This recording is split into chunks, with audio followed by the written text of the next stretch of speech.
मैं जितेंद्र सर और आपके सामने एक क्वेश्चन लेकर आया हूँ। ये मेंसुरेशन से है, छत्रमिति से है। ठीक है, ये क्लास स्टैंडर्ड 9th की है और इसमें ये क्वेश्चन बहुत ही इजी है। ठीक है, आइए देखते हैं और आप और हम दोनों मिलकर इस क्वेश्चन को सॉल्व करते हैं। ठीक है, तो चलिए बात करते हैं इस क्वेश्चन के ऊपर। एक समबेलन का बक पृष्ठ का क्षेत्रफल 256 सेमी है, यानी 1056 सेमी स्क्वायर है और इसके आधार का व्यास बोला है 28 सेमी है। तो बेलन की ऊंचाई ज्ञात करें, राइट। तो देखो, सबसे पहले अगर इसको सॉल्व करना चाहें तो बहुत ही आसान है। सीधे इसमें क्या करो कि बेलन का बक पृष्ठ का क्षेत्रफल का फॉर्मूला लगाओ। ठीक है, तो फॉर्मूला उसका होता है 2πr/h, राइट। इस पे ही बनाओगे, आसानी से बन जाएगा। बट मैं तुमको कुछ समझाना चाहता हूँ, मैं दिखाना चाहता हूँ कि ये चीज है क्या। तो आइए पहले सबसे पहले एक हमने बेलन का फिगर को डिराइव करते हैं। ठीक है, ये बेलन आपका बन के पूरा तैयार हो गया, राइट। अब देखो बात क्या है, ये बेलन का क्षेत्रफल मैं पहले से बता चुका हूं कि क्षेत्रफल क्या होते, जो इसके जो ये बीच की ये जो लाइनर जो है दिख रहा है, इसके बीच की जो इतनी हिस्सा है, ये क्षेत्र है, ठीक है, इसको कवर किया हुआ है ना, इसी को बोलते हैं क्षेत्रफल, राइट। तो इसमें है क्या चीजें, तो यहाँ पे बोला इसके क्षेत्रफल दिया हुआ है, ये अंदर ये बेलन जो है इसके ये जितने जगह को कवर की हुई है, ठीक है, इसको क्षेत्रफल बोलते हैं। तो यही आपका कितना है, 256 सेमी स्क्वायर है। बात समझा। अब रही बात कि इसमें हमको दिया हुआ है व्यास, दिया हुआ किसका, आधार का। तो बाबू ये देखो, एक बेलन में बताया हूं पहले ही कि एक बेलन में दो क्या होते हैं, वृत्त होते हैं। ठीक है, और एक बक पृष्ठ होता है, राइट, है ना। तो यहाँ पे ये जो वृत्त है वो ये आधार का जो वृत्त का बोला है, तो यहां से लेकर ये आपका केंद्र हो गया, ठीक है बाबू, यानी सेंटर हो गया। और यहां से ये सेंटर होते हुए पूरे ये लाइन को मिला देना, तो इसको हम लोग बोलते हैं बाबू व्यास। क्या बोलते हैं बाबू, व्यास। व्यास को हम लोग शॉर्ट कट इंगित करते हैं डी से, यानी क्योंकि इसका इंग्लिश में डायमीटर, ओके, इसलिए इसका संकेत सिंबल क्या देते हैं, डी देंगे, राइट। तो ये डी बराबर बाबू दिया है 28 सेमी। बोलो यहां तक किसी को दिक्कत है तो बोलो।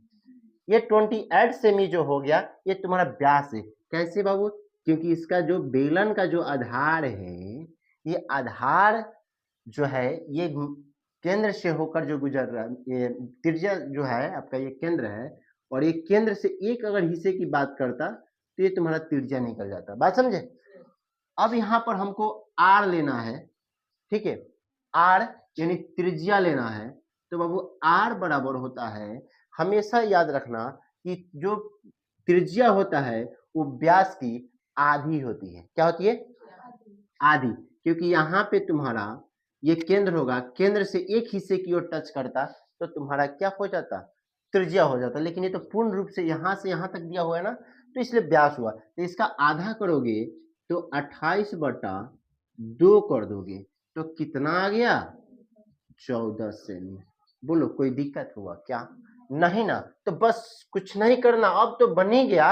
आ जाओ देखते हैं ना। तो सीधे लगाओ, यहाँ पे जब हल करोगे तो लिखोगे बेलन का वक्र पृष्ठीय क्षेत्रफल बराबर बाबू दिया कितना है, 256 semi square, right.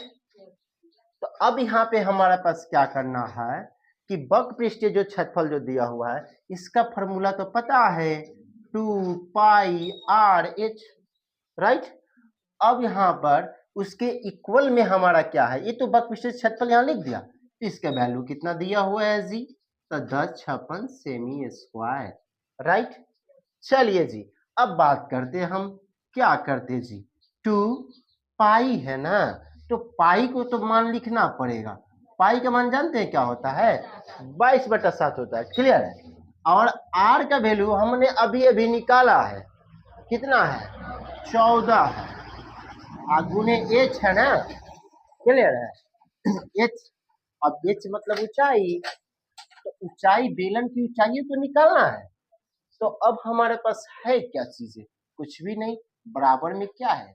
1056, right. Semi square को बगल में रख देते हैं, क्योंकि यहां भी गुना करेंगे तो सेमी स्क्वायर ही आएगा। ठीक है, सेमी ही होगा, बट स्क्वायर उसको अभी छड़ने की जरूरत ना है। ये देखो 7 दूनी 14, राइट।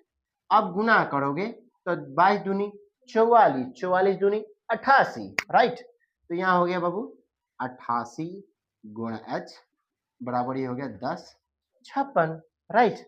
अब एक काम करो बाबू, ये गुणा में है तो तुमको पता है कि बराबर के उधर जाता है तो भाग हो जाता है, भाग अर्थात बटा के रूप में। ठीक है। अब यहाँ बताओ, क्या इसके पहला में है क्या? नहीं पता है कि नहीं है, पते ही नहीं है। तो एक काम करो ना, इसको आसान तरीका मैं बता रहा हूं, इसको भाग देने के लिए आसान तरीका, एक अंक बंद करो। ठीक है, एक अंक बंद करो, तो ये जरा बंद करोगे तो कितना है? 105 आ रहा है। बड़ी लंबी जाना पड़ेगा। ठीक है, तो 105 में तुम 8 से डिवाइड करोगे ना बाबू, बोलो तो कितना बढ़ जाएगा? कितना बढ़ जाएगा बता सकते हो? एक बार जाएगा तो 2 आएगा, 5 आएगा, 8 तरीके, यानी कुछ ऐसे लग रहा है कि 13 बार जाने का चांसेस बन रहा है। बात समझेगा मेरी। लेकिन 13 बार में देखो, ये जो भी होगा पूरा कटना चाहिए जहां तक उम्मीद है। तो यहाँ देखो 13 बार 104 होता है ना, तो लास्ट में 4, इसलिए इसको हम 12 बार ही ट्राई करते हैं पहले। ठीक है, हमको उम्मीद है कि 12 बार में आ जाना चाहिए। क्यों? क्योंकि देखो 12 बार है 96, हार्सिल हो गया 9 9, और बड़ा बात है 96 या 9 105। वाह क्या बात है जी, यानी कितना आ गया? 12 बार में आ गया। इसलिए h बराबर कितना हो गया?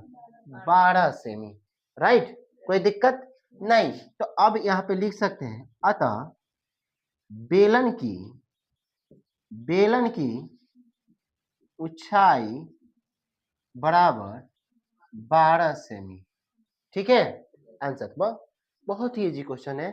तो दोस्तों, आप सबसे मैं अनुरोध करता हूं कि ये जो क्वेश्चन है, ये वीडियो का जो क्लिप है, आप अपने दोस्तों, साथियों, अपने भाई बहन के बीच में जरूर शेयर करें।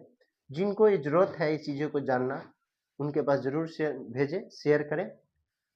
तब तक के लिए धन्यवाद। जय हिंद, जय भारत।